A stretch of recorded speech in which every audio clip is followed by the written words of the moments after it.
الحمد لله رب العالمين والعاقبة للمتقين والصلاة والسلام على خاتم الأنبياء والمرسلين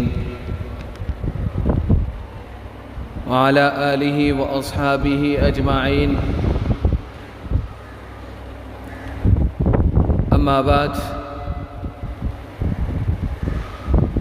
فقد قال الله تبارك وتعالى في القرآن المجيد والفرقان الحميد: له معقبات من بين يديه ومن خلفه يحفظونه من أمر الله إن الله لا يغير ما بقوم حتى يغيروا ما بأنفسهم وإذا أراد الله بقوم سوءا فلا مرد له وما لهم من دونه من وال. وقال تعالى: والذين جاهدوا فينا لنهدينهم سبلنا. صدق الله العظيم وصدق رسوله النبي الكريم، ونحن على ذلك لمن الشاهدين والشاكرين والحمد لله رب العالمين. اللهم صل على محمد وعلى آل محمد كما صليت على إبراهيم وعلى آل إبراهيم إنك حميد مجيد.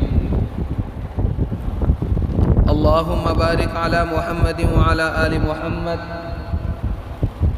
كما باركت على إبراهيم وعلى آل إبراهيم إنك حميد مجيد.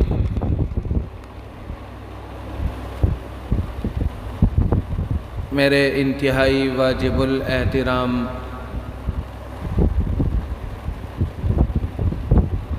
قابل صد تکریم حضرات بزرگان دین اور عزیز ساتھیوں،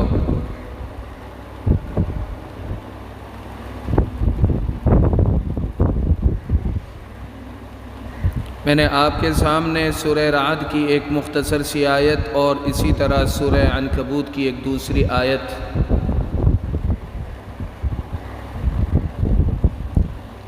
تلاوت کی.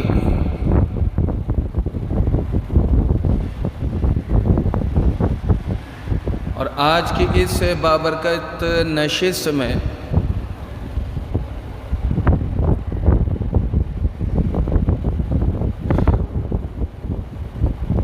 کوشش کروں گا کہ ان دو آیتوں کے حوالے سے جو تفصیلات ہیں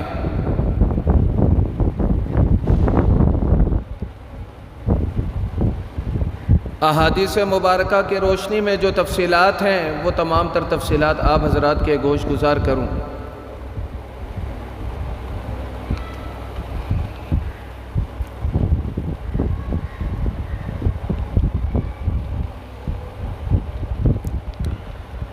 یہ دو آیتیں جو میں نے آپ حضرات کے سامنے تلاوت کی ہیں،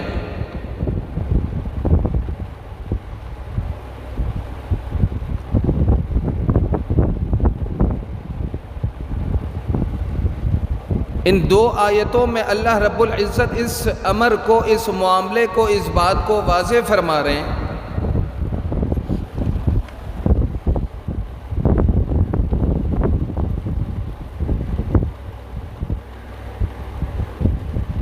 کہ اگر اللہ رب العزت کے جو انعامات اور احسان انسان پر ہیں،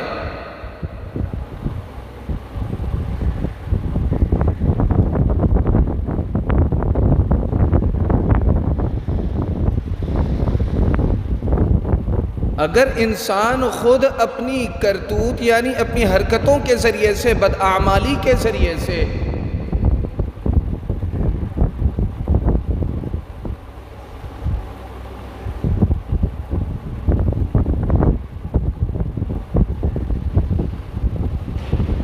کفران نعمت میں مبتلا ہو جائے،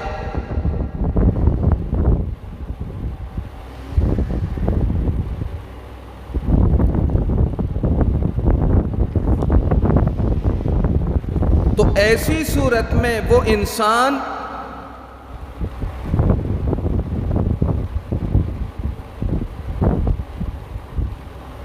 آزمائشوں کا شکار ہو جاتا ہے، مصیبت آفتوں کا شکار ہو جاتا ہے.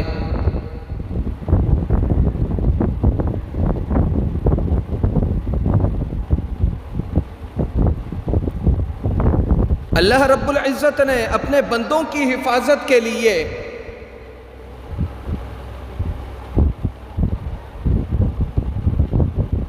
ہر قسم کے مصائب اور آفتوں سے حفاظت کے لیے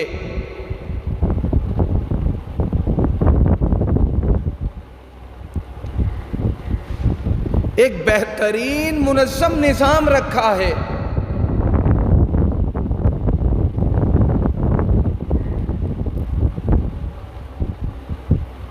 اس نظام میں خلل اس موقع پر آتا ہے کہ جب انسان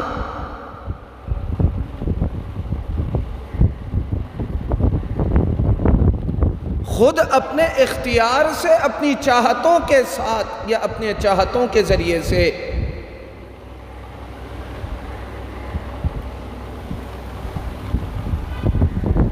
اس مرتب نظام کو بگاڑنے کے لیے خود کوششیں شروع کر دیں۔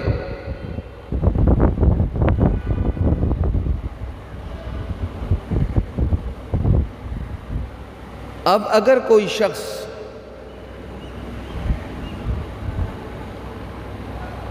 خود اپنی چاہتوں کے ساتھ، ارادے کے ساتھ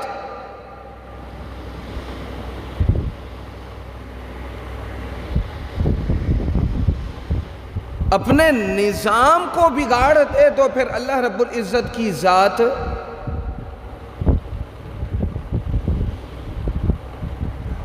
اس کے معاون نہیں ہوتی۔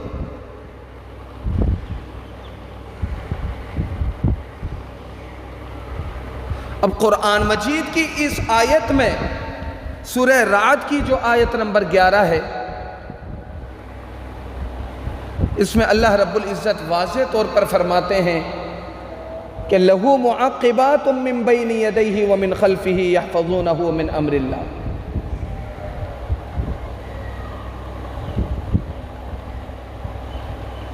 کہ اللہ رب العزت نے انسانوں میں سے ہر مسلمان کی حفاظت کے واسطے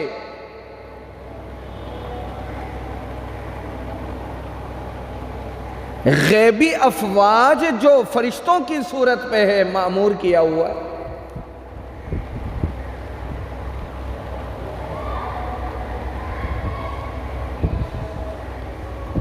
اور یہ فرشتے سامنے کی جانب سے بھی ان کی حفاظت کرتے ہیں، وَمِنْ خَلْفِ، اور پچھلے جانب سے بھی ان کی حفاظت کرتے۔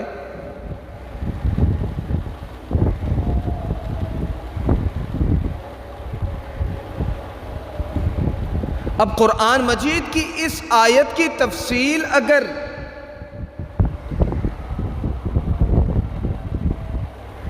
احادیث مبارکہ کے تناظر میں تفصیل میں سمجھنا چاہیں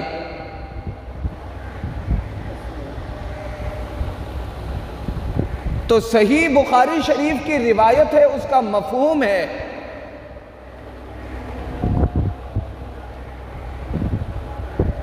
کہ اللہ رب العزت نے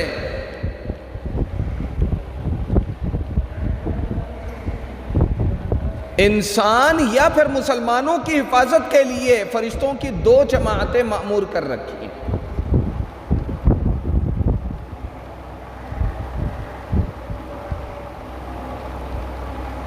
فرشتوں کی دونوں جماعتوں کی ملاقات فجر کے بعد اور عصر کے بعد ہوتی ہے۔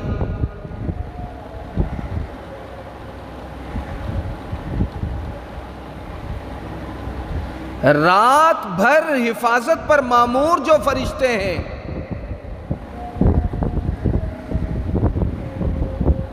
وہ اپنی ڈیوٹی انجام دینے کے بعد جب فجر کا وقت آتا ہے تو فجر کے بعد دن کی ڈیوٹی پر مامور جو فرشتے ہیں، انسان کی حفاظت پر جو فرشتے مامور ہیں وہ آ جاتے ہیں،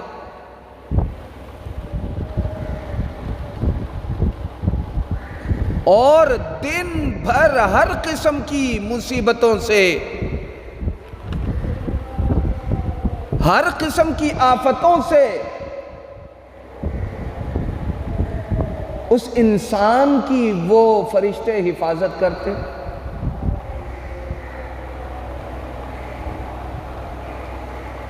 یوں دن بھر اپنی ڈیوٹی انجام دینے کے بعد جب عصر کا وقت آتا ہے مغرب سے پہلے،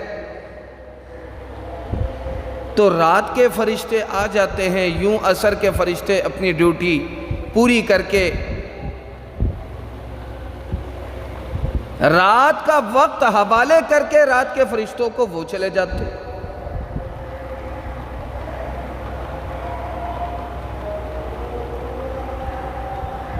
یوں اللہ رب العزت کی مہربانیوں کی وجہ سے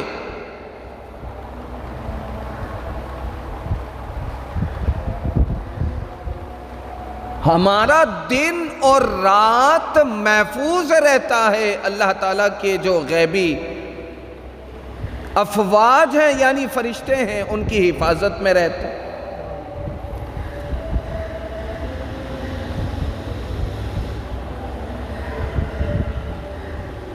یہ فرشتے حضرات مفسرین نے لکھا ہے،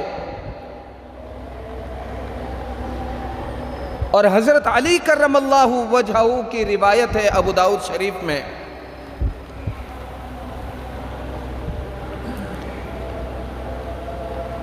یہ جو انسانوں کی حفاظت کے لیے، مسلمانوں کی حفاظت کے لیے جو فرشتے مامور ہیں،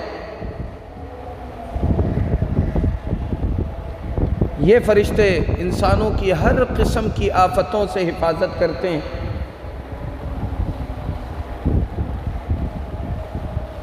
ہر قسم کے آزار سے، بیماریوں سے ان کی حفاظت کرتے، ہر قسم کی مصیبتوں سے ان کی حفاظت کرتے۔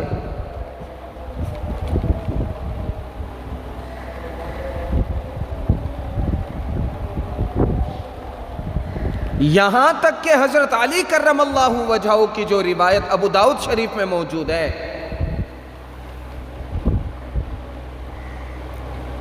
اس روایت میں یہ الفاظ واضح طور پر موجود ہیں کہ جو فرشتے حفاظت پر مامور ہیں وہ صرف دنیاوی معاملات کے اعتبار سے حفاظت کرتے ہوں، انسان کی ایسا نہیں ہے۔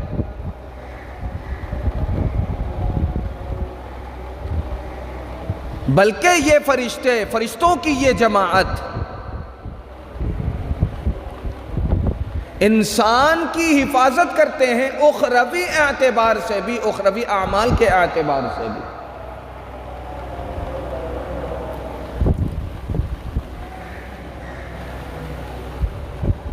انسان کو یہ آمادہ کرتے ہیں نیکیوں کی طرف، یہ فرشتے انسانوں کو روکتے ہیں برائیوں سے۔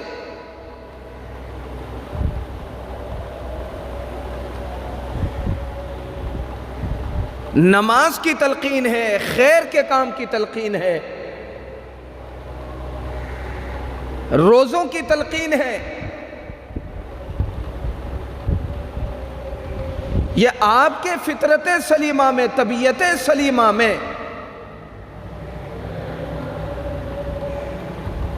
یہ بات ڈالنے کی کوشش کرتے ہیں کہ اس چیز میں، اس راستے میں تمہارے لیے نجات ہے، اس راستے میں تمہارے لیے نجات ہے، اور اس راستے میں تمہارے لیے نجات نہیں ہے۔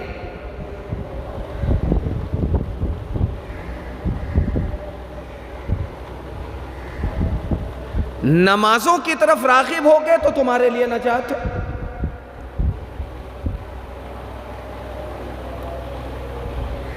نیکی کے اور جو خیر کے کام ہیں اس کی طرف بڑھو گے تو تمہارے لیے نجات ہے۔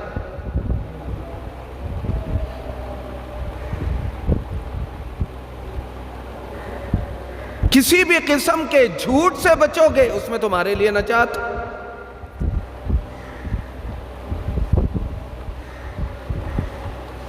صغائر سے بچو گے تمہارے لیے نجات ہے، کبائر سے بچو گے تمہارے لیے نجات ہے۔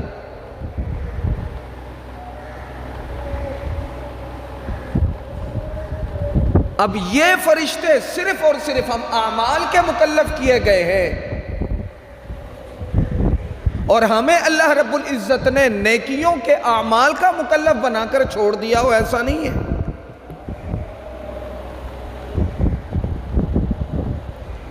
امر بالمعروف نہی عن المنکر کے ذریعے سے اللہ رب العزت نے دنیا میں ایسا نظام رکھا ہوا ہے کہ جس نظام کے ذریعے سے ہر شخص دوسرے کا معاون ہوتا،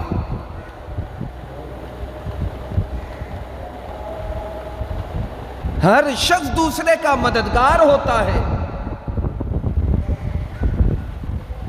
ہر شخص دوسرے کو بتلاتا ہے کہ یہ کام برا ہے،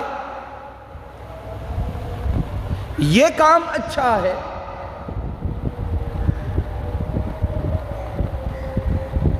اب برائیوں سے روکنے کے لیے معاونت ملتی ہے اپنے احباب کے ذریعے سے، قرب و جوار کے ماحول کے ذریعے سے، اور اس فریضے کے ذریعے سے جو فریضہ اللہ رب العزت نے ہم پر متوجہ فرمایا ہے، امر بالمعروف نہی عن المنکر۔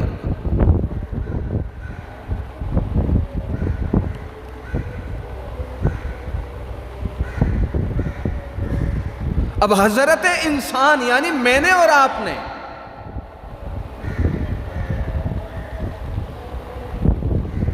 یہ سوچنا ہے اور یہ فیصلہ کرنا ہے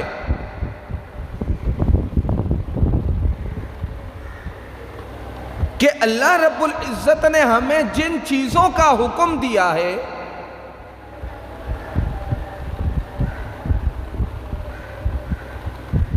صرف حکم دے کر چھوڑ دیا ہو، ماحول نہ بنایا گیا ہو، ماحول ہمارے واسطے سازگار نہ کیا گیا ہو تو بات سمجھ میں آئے۔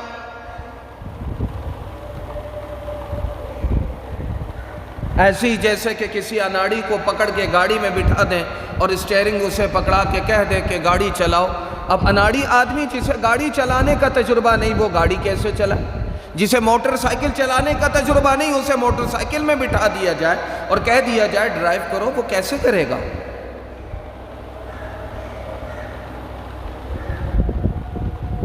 ہاں، اگر کوئی ساتھ بیٹھا ہوا اس کی مدد کرے، اس کو بتلائے، سکھلائے، سمجھائے، تو دوسروں کے تجربے سے فائدہ اٹھا کر اس کے لیے ڈرائیور بننا، گاڑی چلانا آسان ہو جاتا۔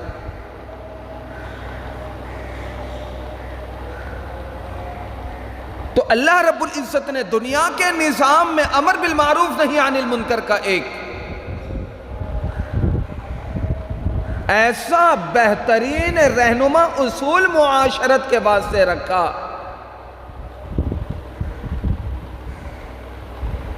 کہ جو سابقہ تمام تر انبیاء کی شریعتوں میں بھی تھا، امت محمدیہ میں بھی ہے صلی اللہ علیہ وسلم۔ اب اس کے ذریعے سے آپ کے لیے نماز پڑھنا آسان، روزہ رکھنا آسان، کیونکہ آپ دوسروں سے سیکھ سکتے ہیں۔ حلال اور حرام میں تمیز نہیں تو آپ دوسرے سے معاونت لے سکتے ہیں۔ پڑھے لکھے نہیں ہیں تو پڑھے لکھوں سے فائدہ حاصل کر سکتے، سمجھ میں نہ آئے تو جو سمجھدار ہیں ان کی سمجھ سے فائدہ اٹھا سکتے، مسائل سے واقف نہیں ہے، مسائل جاننے والوں سے مدد لے سکتے ہیں، طرز اور طریقوں سے واقف نہیں ہے، جو جانتے ہیں ان سے مدد لے کر طرز اور طریقہ اپنا سکتے ہیں۔ آخر آپ نے بھی، میں نے بھی نماز کا طریقہ سیکھا ہی ہے نا، کسی نے گھروں میں سیکھا، کسی نے مدرسوں میں سیکھا، کسی نے علماء سے سیکھا، کسی نے اللہ کے راستے میں سیکھا۔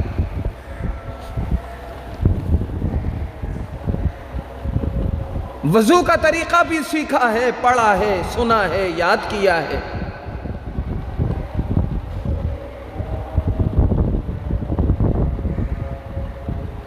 غسل کا طریقہ بھی سیکھا ہے، پڑھا ہے۔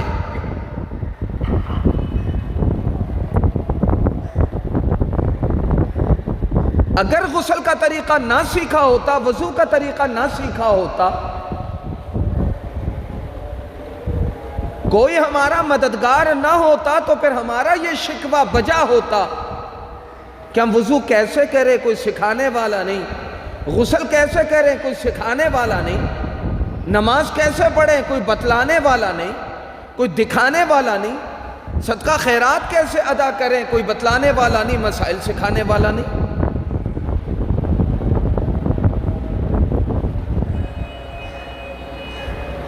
جب آپ کا کوئی معلم نہ ہو تو شکوہ کرنا آپ کا بجا۔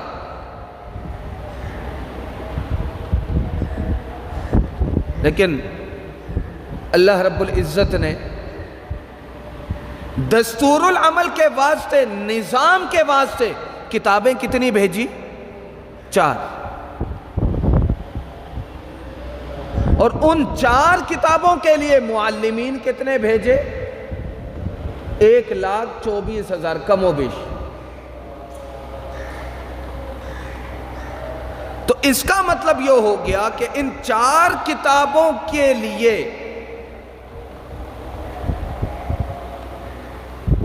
اس دستوری نظام کے لیے جو 4 کتابوں میں ہے، ٹوٹل کتنے انبیاء ہیں؟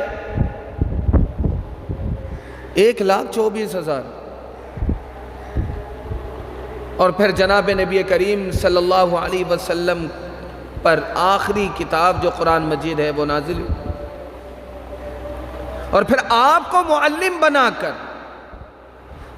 23 سالہ مدنی زندگی میں اللہ رب العزت نے محنت کروائی۔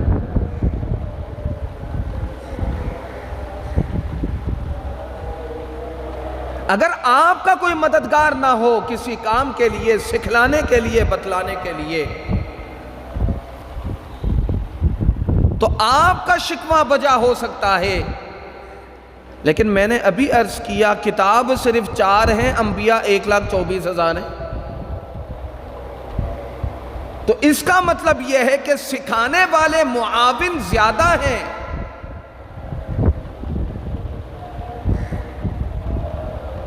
سکھانے والے جو معلم ہیں وہ زیادہ ہیں، مربی جو ہیں وہ زیادہ ہیں۔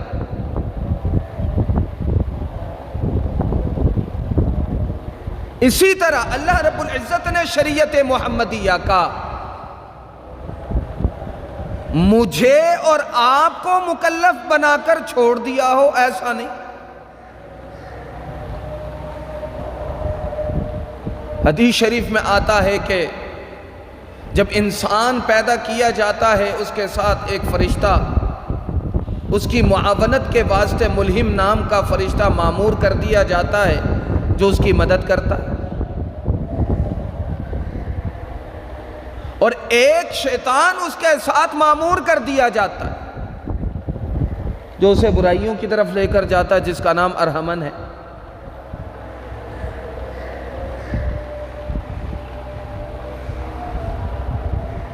اب آپ کی اور میری تخلیق کے بعد اللہ رب العزت نے مجھے اور آپ کو یوں ہی نہیں چھوڑا۔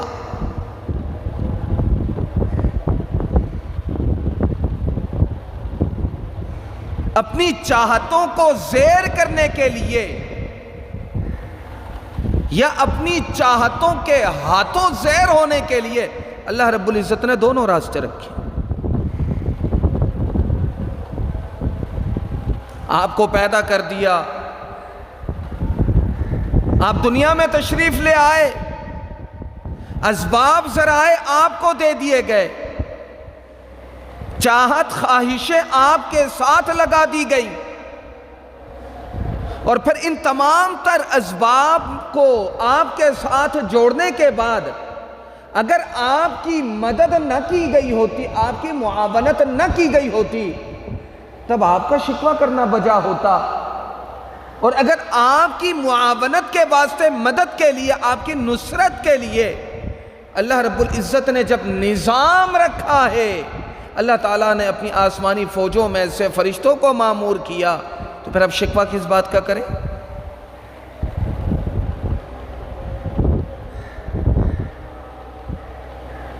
میں نے گزارش کی کہ اللہ رب العزت جب نوع بنی انسان کو پیدا کرتا ہے تو نیکیوں کی طرف راغب کرنے کے لیے، راغب ہونے کے لیے ایک فرشتہ ساتھ میں،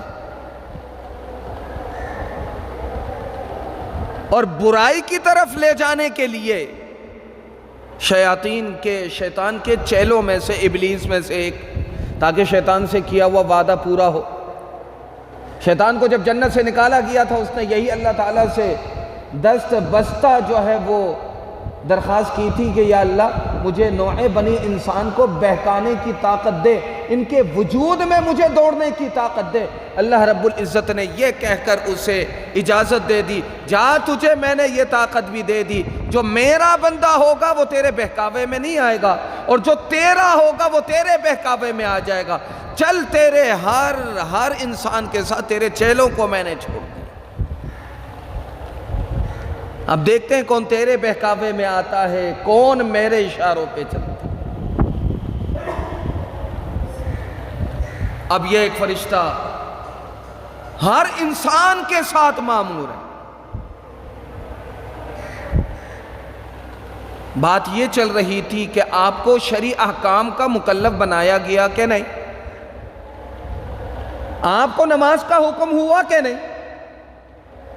روزوں کا حکم ہوا کہ نہیں؟ پاک صاف زندگی گزارنے کا طہارت کے ساتھ حکم ہے کہ نہیں؟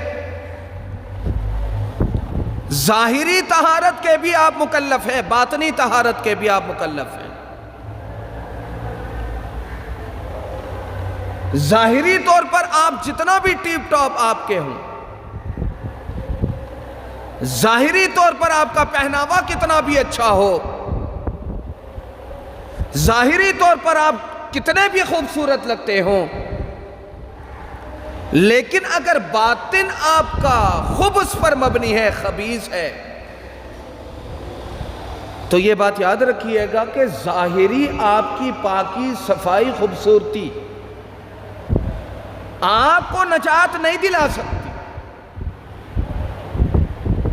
ظاہر آپ کا اگرچہ پراگندہ، ظاہر اگرچہ آپ کا پھٹے پرانے کپڑوں پر ہے، لیکن اگر آپ کا باطن ٹھیک ہے، آپ کے اندر کا جو ضمیر اور انسان ہے وہ ٹھیک ہے، تو یہ بات یاد رکھیے گا کہ آپ کے واسطے یہاں پر بھی کامیابی ہے، وہاں پر بھی کامیابی۔ تو اللہ رب العزت نے مجھے اور آپ کو صرف احکامات کا پابند بنا کر چھوڑ دیا ہوتا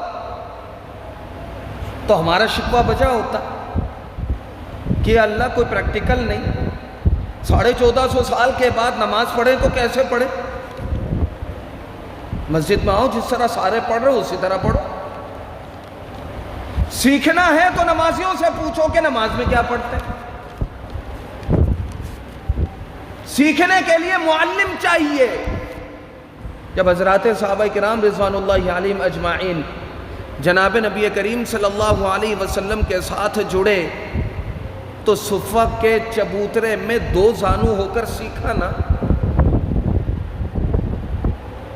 وضو کے مسائل آپ علیہ السلام لوٹا لیے ہوئے ہیں، صحابہ کرام رضوان اللہ علیہم اجمعین وضو کرا رہے، اور آپ علیہ السلام خشوع خضوع کے ساتھ وضو کر کے صحابہ کو بتلا رہے ہیں کہ اس طرح وضو کر کے، ایسے وضو سے جو نماز پڑھی جاتی ہے وہ نماز قبول ہوتی ہے۔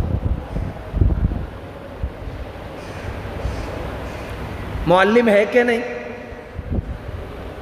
مدرس ہے کہ نہیں؟ آپ نے ویلڈنگ کرنی ہے، اس کے لیے بھی استاد چاہیے۔ آپ نے مکینیکل فیلڈ میں جانا ہے، اس کے لیے بھی استاد چاہیے۔ آپ نے نرسنگ کا جو ہے وہ تجربہ حاصل کرنا ہے، اس کے لیے بھی استاد چاہیے۔ کسی سے سیکھنا پڑے گا انجیکشن کیسے لگاتے۔ آپ MBBS ڈاکٹر ہیں، آپ کو تجربہ کرنے کے لیے، دیکھنے کے لیے فیلڈ چاہیے، استاد چاہیے کہ جس کے ذریعے سے آپ پریکٹس کریں، مشق کریں۔ بچوں کی طرح آپ کو بعض دفعہ پلاسٹک کے کھلونوں پر مشق کرائیں گے، پھر کہیں آپ سے ایک دو ٹانکے لگوائیں گے، پھر کہیں آپ سے کوئی چیرا لگوائیں گے۔ یوں تجربے سے گزرنے کے بعد جب آپ مکمل طور پر کسی مریض کو آپریٹ کرنے کے قابل ہو جائیں تو پھر آپ کو وہ ڈگری جاری کرتے ہیں کہ جس ڈگری میں یہ لکھا ہوا ہوتا ہے کہ یہ تجربہ کار ایتھنٹک ڈاکٹر، تجربہ کار ڈاکٹر ہے، آپ اس پہ بھروسہ کر سکتے ہیں۔ اسی طرح آپ نے گاڑی چلانی ہے، آپ کا بیٹا بڑا ضدی ہے، کہتا ہے کہ مجھے گاڑی چاہیے۔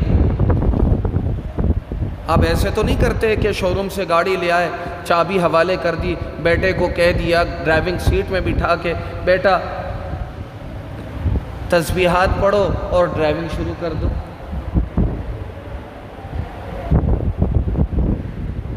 ایسا کبھی بھی نہیں ہوتا۔ معلم چاہیے، مربی چاہیے جو آپ کی کیا کرے؟ رہنمائی کرے، آپ کی رہبری کرے، آپ کی دستگیری کرے۔ اب تمام تر شرعی احکامات کا اللہ رب العزت نے مجھے اور آپ کو بغیر معلم کے محض مکلف کیا ہو، ایسا تو نہیں، ایسا تو نہیں ہے۔ مجھے اور آپ کو یہ جو نظام ہے زندگی کا، دستور العمل ہے زندگی کا، 23 سالہ پوری تاریخ بھی دی، 30 سپاروں پر مشتمل قرآن مجید بھی، لاکھوں کی تعداد میں صحابہ بھی اور ان کی زندگی بھی۔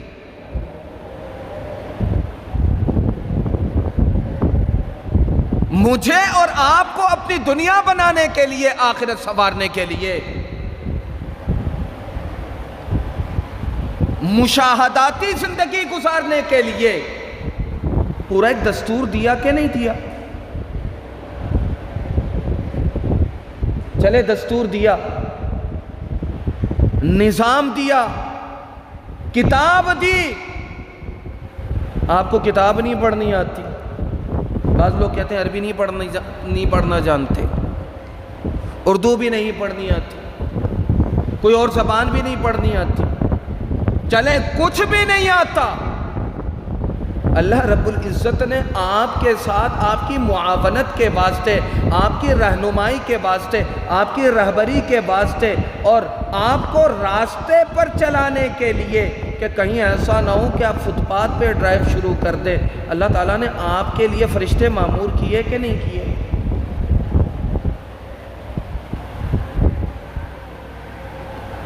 فرشتے معمور کیے کہ نہیں کیے؟ حدیث شریف میں آتا ہے کہ استفتی قلبک، اپنے ضمیر سے پوچھو، دل سے پوچھو۔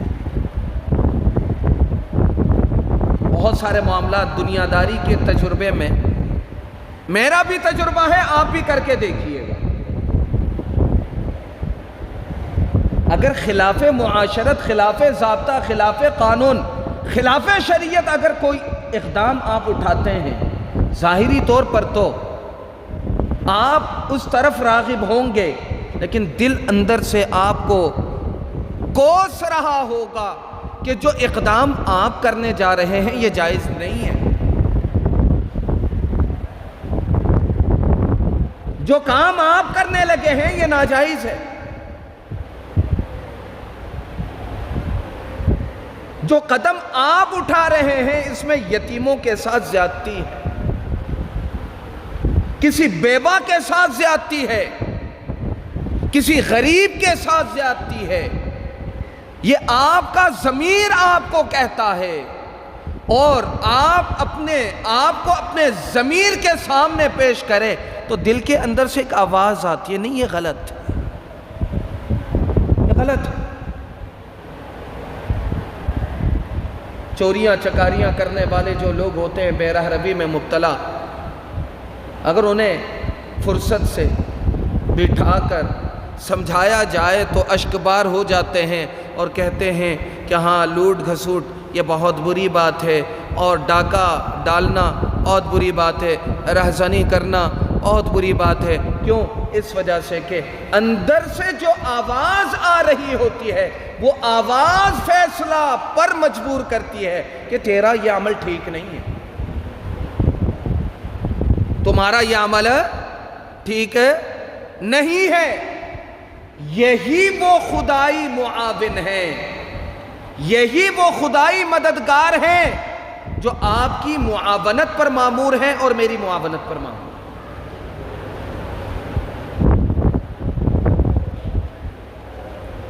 یہی وہ نظام ہے کہ جس نظام کی وجہ سے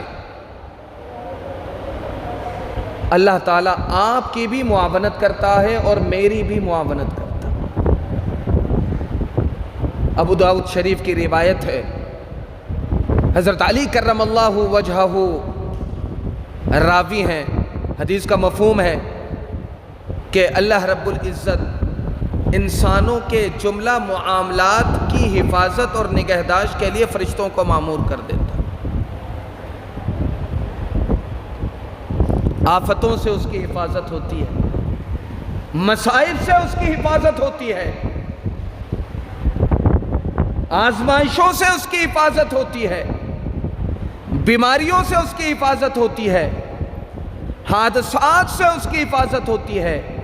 یہاں تک کہ روایات میں آتا ہے کہ اللہ رب العزت کی طرف سے مامور کردہ یہ فرشتے انسان کو نیکی کی تلقین بھی کرتے ہیں اور برائی سے روکتے بھی۔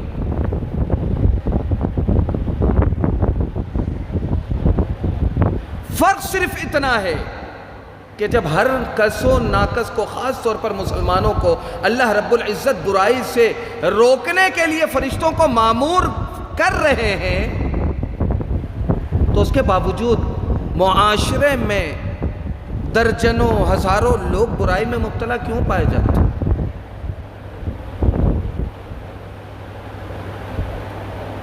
درجنوں لوگ برائیوں میں مبتلا پائے جاتے ہیں اور جب درجنوں لوگ راہ راست پہ نظر آتے ہیں۔ وجہ کیا؟ وجہ بنیادی طور پر یہ ہے جو حضرات محدثین نے لکھا کہ اللہ رب العزت نے جن معاونین کو ان کی معاونت پر مامور کیا ہے، بعض لوگ ان کے اشارات کو سمجھ جاتے ہیں، سنبھل جاتے ہیں، بعض لوگ ان اشارات کو نہیں سمجھ پاتے، اور نہ سمجھ پانے کی وجہ کیا ہوتی ہے؟ نہ سمجھ پانے کی وجہ گناہوں کی کثرت ہے۔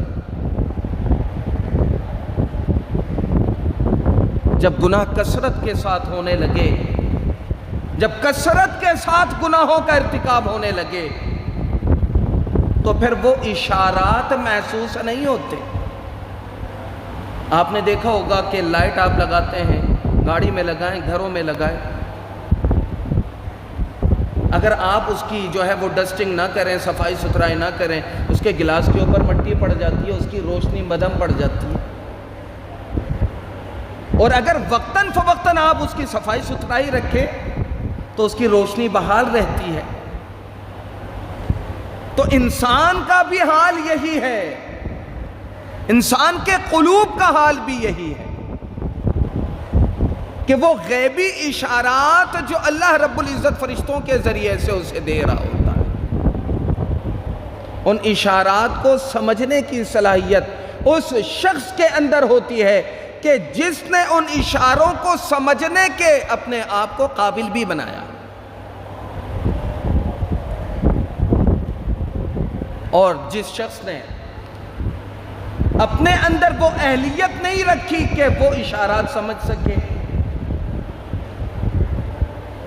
تو وہ نفس کے ہاتھوں قید ہو کر اس راستے پر چل پڑتا ہے کہ جس راستے پر چلنے کی وجہ سے دنیاوی اعتبار سے بھی اس پر آزمائشیں آتی ہیں، اس پر مصیبتیں آتی ہیں، حادثات کا وہ شکار ہوتا ہے اور اخروی اعتبار سے بھی ناکامیوں کا سامنا ہوتا ہے۔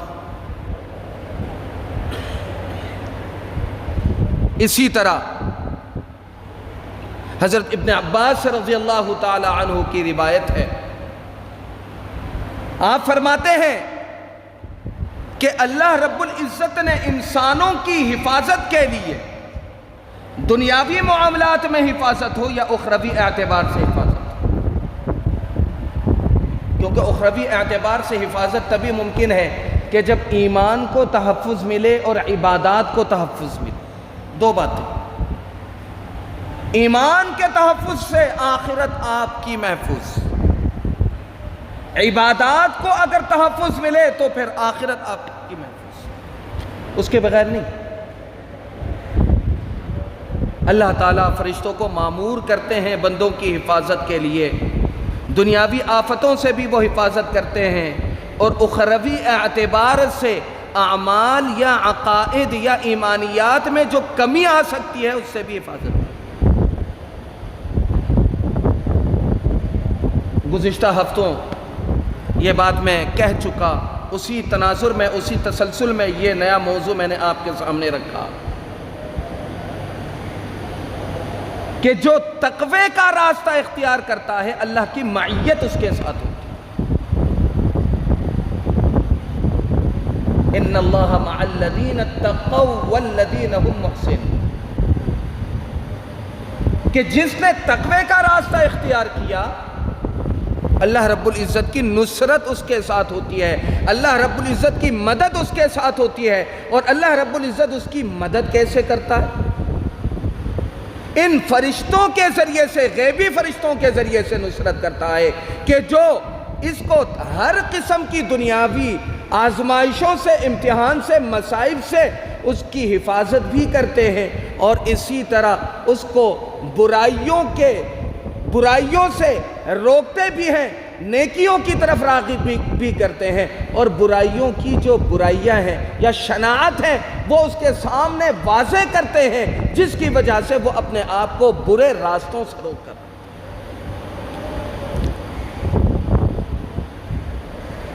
ابن عباس رضی اللہ تعالی عنہ اور حضرت علی کرم اللہ وجہہ کی دونوں روایتوں میں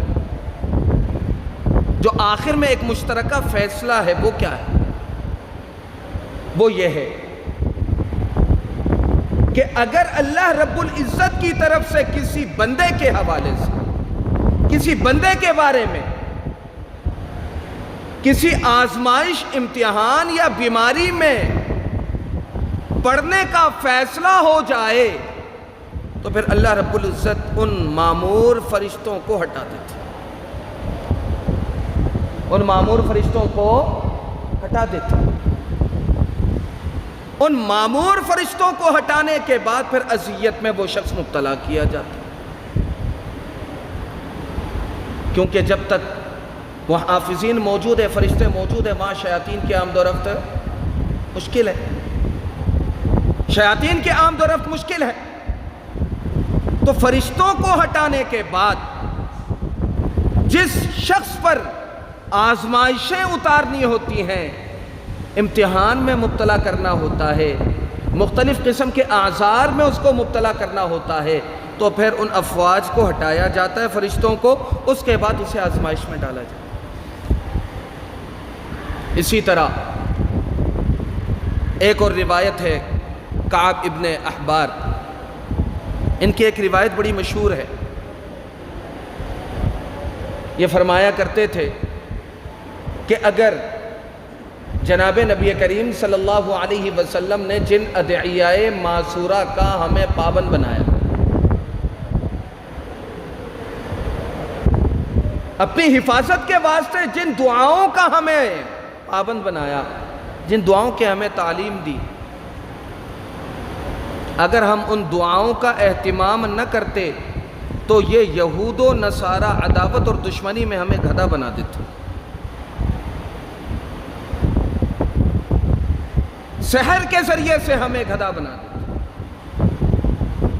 تو کعب ابن احبار فرماتے ہیں کہ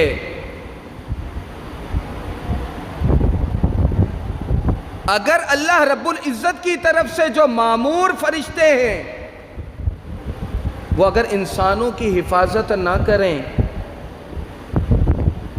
انسانوں کی نصرت نہ کریں، مدد نہ کریں، تو یہ شیاطین انسانوں کا جینا دوبر کر دیں۔ شیاطین انسانوں کا جینا محال کر دے۔ تو اس سے بھی پتہ چلا کہ شیاطین سے تحفظ اللہ تعالیٰ ان فرشتوں کے ذریعے سے کرتا ہے۔ دنیاوی آفتوں سے حفاظت اللہ تعالیٰ ان فرشتوں کے ذریعے سے کرتا ہے، اخروی آفتوں کی حفاظت بھی اللہ تعالیٰ ان فرشتوں کے ذریعے سے کرتا ہے، کیونکہ یہ فرشتے نیکیوں کی تلقین کرتے ہیں، آپ کے ضمیر کو جھنجھوڑتے ہیں، جگانے کی کوشش کرتے ہیں، آؤ نماز کی طرف، آؤ کامیابی کی طرف، اذان ہوگی یہ چلو نماز کی۔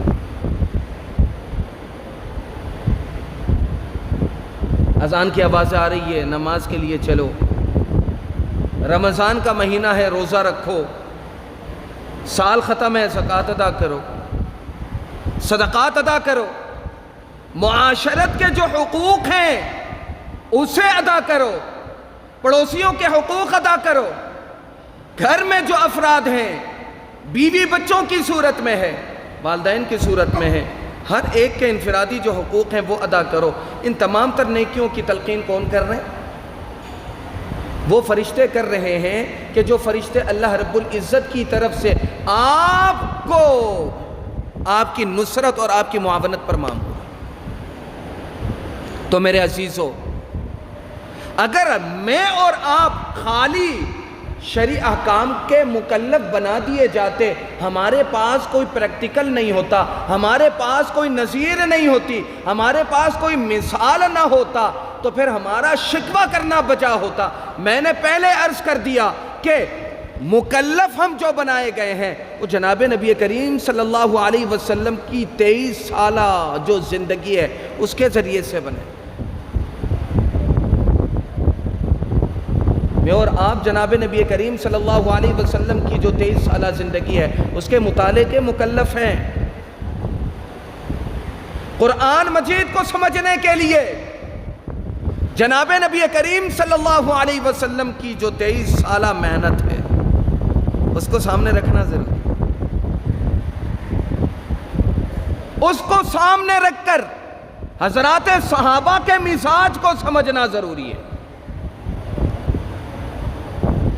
اور حضرات صحابہ کے مزاج کو سمجھ کر اس مزاج کو جنہوں نے سمجھا ان کے مزاج کو سمجھنا ضروری ہے۔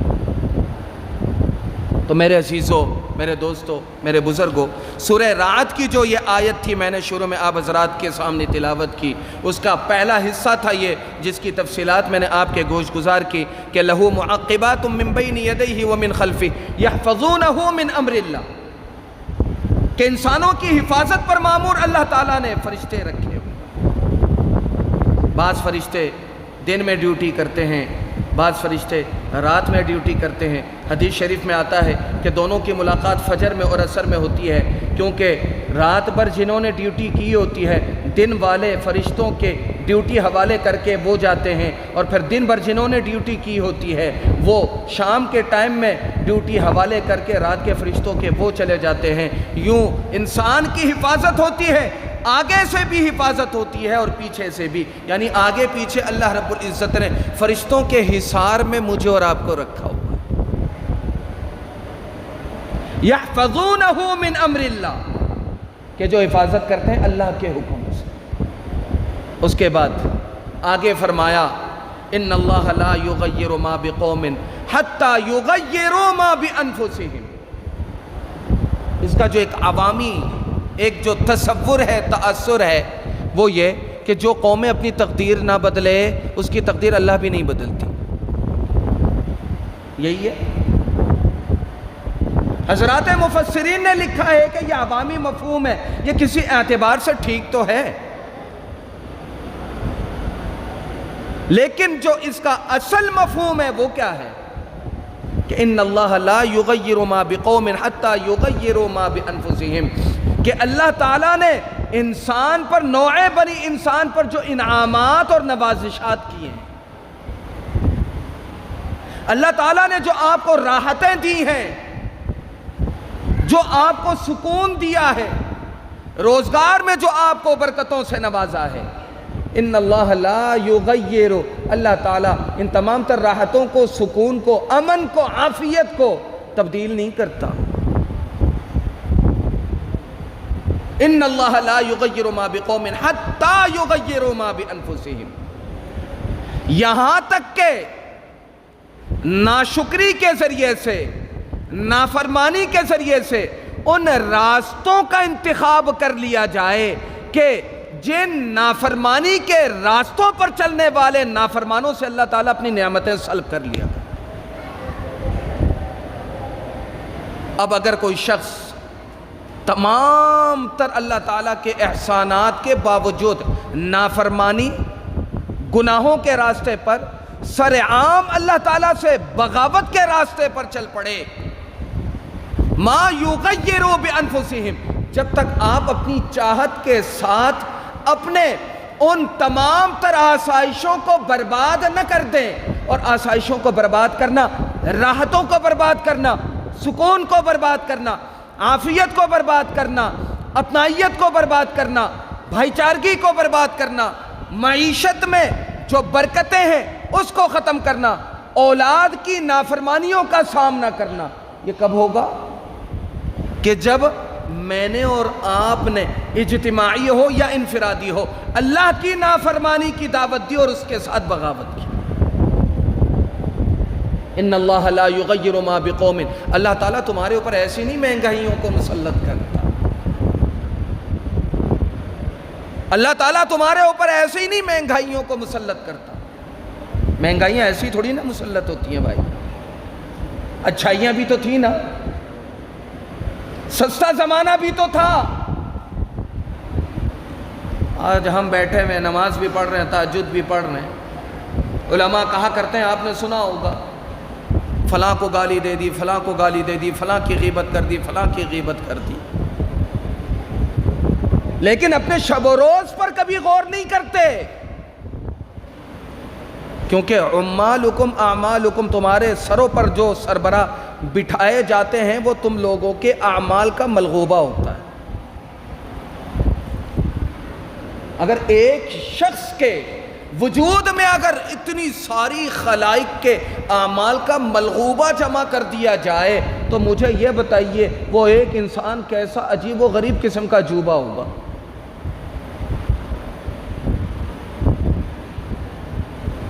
مہنگائیاں ایسے نہیں مسلط ہوتی ہیں بھائی، راشن پانی ویسے ہی نہیں مہنگے ہوتے، سستائی کا زمانہ تھا۔ ان اللہ لا یغیر ما بقوم حتی یغیروا ما بانفسہم، کیا سستائی کے زمانوں کی ہم نے ان حالات کی قدر کی؟ سرعام خدا کی نافرمانی، سرعام خدائی نظام کی نافرمانی، جھوٹ معاشرے میں عام، دھوکہ معاشرے میں عام، فراڈ معاشرے میں عام، مال غیر کو شیر مادر سمجھ کے کھایا جاتا ہے، یتیموں کے حقوق کو کھایا جاتا ہے۔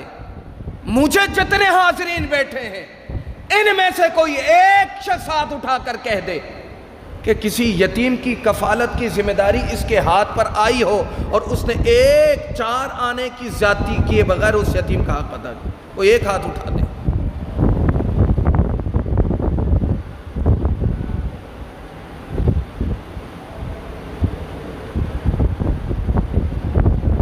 ان اللہ لا یغیر ما بقوم حتی یغیروا ما بانفسہم، اللہ تعالیٰ نے یہ مصیبتیں، یہ آفتیں ہم پر ایسی تھوڑی نہ مسلط کی ہیں بھائی۔ سرعام نافرمانیاں، جھوٹ بھی سرعام، دھوکہ بھی سرعام، چوری چکاریاں بھی سرعام، شراب نوشی بھی سرعام، زنا بھی سرعام، باقاعدہ حجت بازی کر کے سارے گناہ سرعام ڈٹائی کے ساتھ ہو رہے ہیں۔ تو اللہ رب العزت نے ہم پر قحط کے وبال کو بھی مسلط کرنا ہے، اللہ رب العزت نے ہمیں بے راہ روی کا سامنا بھی کروانا ہے، اللہ رب العزت نے سکون کو بھی برباد کر دینا ہے۔ آج ہر شخص کے دروازے کو کھٹکھٹا کر پوچھئے کیسا ہے آپ کے گھر کا حال، تو ہر شخص برملا یہ کہتا ہے، بیوی نہیں مانتی، بہویں نہیں مانتی، اور اسی طرح بچے نہیں مانتے، اولاد نافرمان، بچے نافرمان، گھر میں آتے ہیں ایسا لگتا ہے کہ مسافر خانے میں آیا ہے، صبح اٹھتے ہیں، منہ پہ پانی مارتے ہیں، ہوٹل سے چائے پیتے ہیں، کام کو چلے جاتے ہیں۔